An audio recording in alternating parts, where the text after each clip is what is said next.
As you rise in the polls, I don't have to tell you that your past is becoming more of an issue. It now turns out that when you ran for the Senate back in 1992, you called for quarantining AIDS patients. You opposed increased federal funding to find a cure. And you also said that homosexuality was a, quote, sinful lifestyle that could pose a dangerous health risk. Do you stand by any of that now, Governor?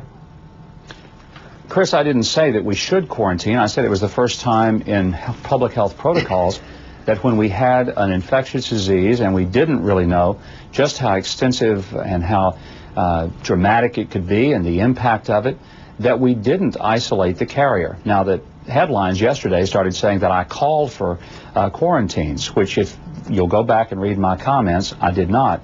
I simply made the point, and I still believe this today, that in the late 80s and early 90s, when we didn't know as much as we do now about AIDS, we were acting more out of political correctness than we were about the normal public health protocol that we would have acted as we have recently, for example, with avian flu, which I spent hours and hours and months, in fact, as a governor dealing with a pandemic plan that we were looking at, which called for isolating carriers if they contracted that disease. Governor, forgive me, I don't think that's right. All the way back in 1985, this wasn't political correctness. The Centers for Disease Control back in 85, 7 years before you made your statement, said that AIDS could not be spread by casual contact. There was also the case of Kimberly Bergalis, who testified before Congress in 1991. She had contracted AIDS from her dentist.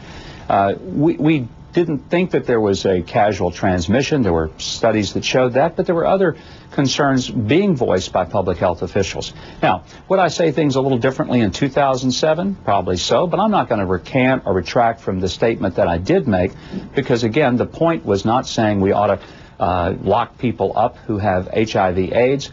I knew people who had AIDS. I had a close friend who died of it in the 1980s. He was a hemophiliac. He contracted it through a blood transfusion. I had other friends of mine, one of whom passed away. He was, in fact, homosexual. But my point is that I was trying to talk about the different public health protocols that we were dealing with. I think what it really does show, though, is that when people are digging back into everything I've ever said and done, and I understand that, it's part of the political process. But what I'm not going to do is to go back and now try to change every story I've ever had.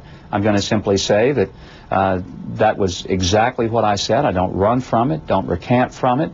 Would I say it a little differently today? Sure, in light of 15 years of additional knowledge and understanding, I would.